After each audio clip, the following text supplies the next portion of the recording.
Hey everyone, Scott here to discuss First Man, starring Ryan Gosling, Claire Foy, Jason Clarke, Kyle Chandler, Corey Stoll, Christopher Abbott, and Kieran Hines, directed by Damien Chazelle.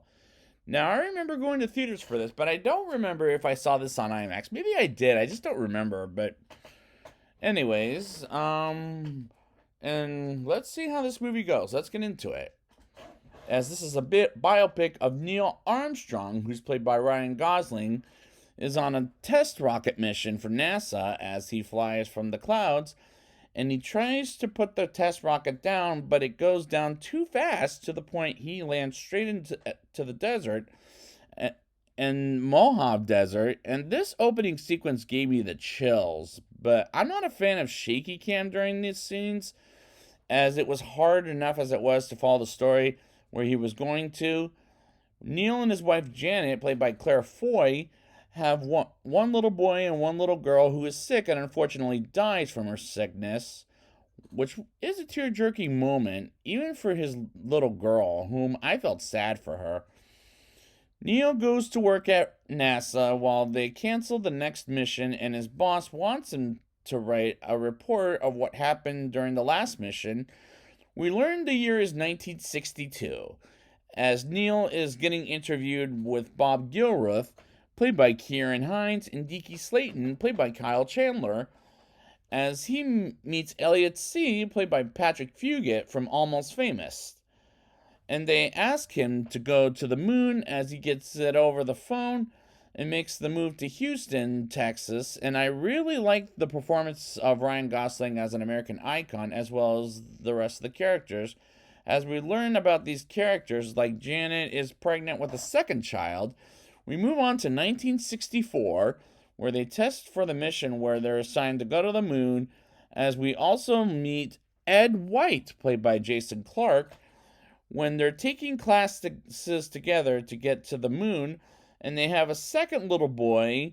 And I really like the way this movie is shot, but not so much the shaky cam, as that was making me crazy, which is the only problem I might have with this movie at this point. The Armstrong family have dinner with Ed, his wife Pat, and Ed Jr., as well as Elliot, as we move on from location to location year after year. While in Florida in 1965, we meet Buzz Aldrin, played by Corey Stoll, and Dave Scott, played by Christopher Abbott, as Deaky tells Neil he's going to be with the Apollo 11 crew, and they celebrate as one day on a rainy day.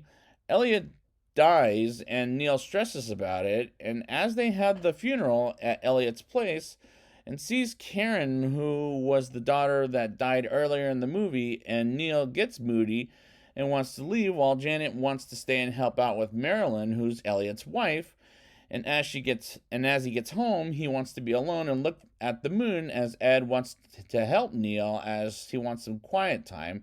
And the script is a smart script, as this is based on a book by James R. Hansen, as as a well as well as a real life story of how Neil Armstrong went to the moon. And I really like the acting in the movie, as it works brilliantly.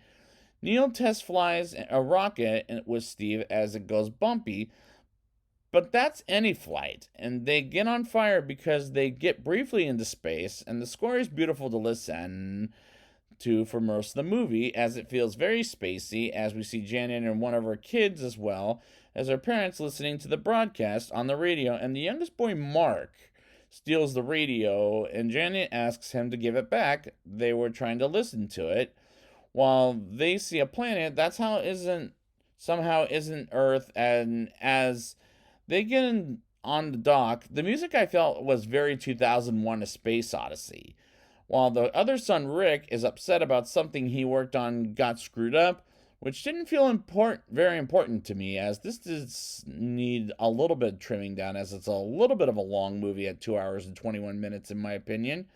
Maybe cut out at least 10 minutes of it, but it's still a tremendous film.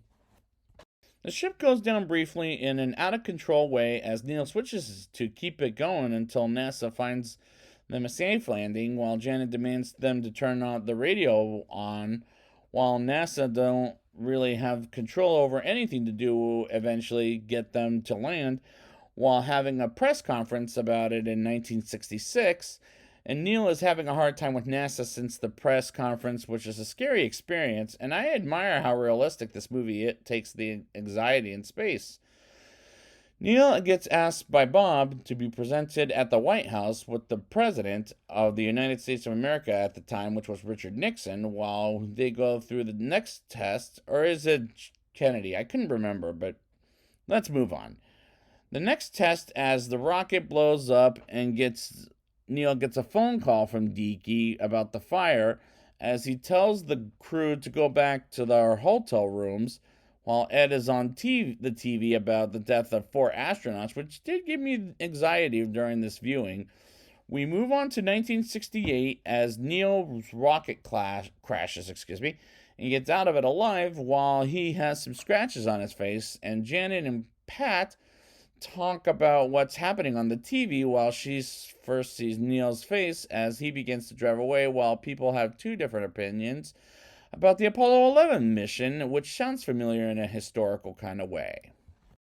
Janet is worried about Neil going to the moon sooner than expected, while Neil is at a press conference about the Apollo 11 mission, which is normal for a wife to be being afraid for her husband, as she believes she, as well as the two boys, will never see him again, and I felt that through Claire Foy's performance. Neil is packing while we learn Ed died during the fire, and Janet wants Neil to talk to the boys about his trip to the moon because they're also scared for their father's life, which is again normal as a thing about life, and I appreciate the movie for doing things like real life goes. Neil, Buzz, and Dave get prepared for their mission as they get in the rocket, and as they get on the mission Apollo 11, and they take off, and the world watches on the TV or some listen through the radio, and they're in space while 4 days pass, and they get to and land on the moon. And this movie Take on the Moon is fantastic to look at, even with the IMAX cameras. They get out of the rocket to take their first step on the moon as the history we know of today. I really like the way we were there as with these astronauts, as it was absolutely breathtaking while on the moon. Neil drops his dead daughter's bracelet on the dark side of the moon, and they get out of there and fly back to Earth. And when they arrive back on Earth and they get quarantined for a month while Janet sees her husband from one side of the glass and Neil doesn't see her, and the climax is absolutely breathtaking. And so yeah, kudos. Now it's time for the rating. I'll give this movie a 8.3 out of 10. Not quite as good as Whiplash and La La Land, but the performances are very good in this movie, and they picked the right actor to play Neil Armstrong, whereas last time he was the weakest thing about La La Land. But he's much better here thanks to director Damien Chazelle. The score is beautiful to listen to, as it almost sounded like 2001: A Space Odyssey, and the movie is a little too long, and I'm thinking cut out at least 10 minutes of it. Otherwise, this is a smart script with real-life astronauts, even an American icon. The movie is tremendously shot, as this is a well-made movie if they didn't add the shaky cam, with real-life situations happening in NASA to even today. And this is a great movie telling a story of an American icon everyone knows of today, and this is a solid recommendation. So I'd like to thank you guys for joining me, and next time I will be back with Babylon, another 3.5 hour movie with trailers. I'll talk about it when I get there, but until then, that's one small step for man,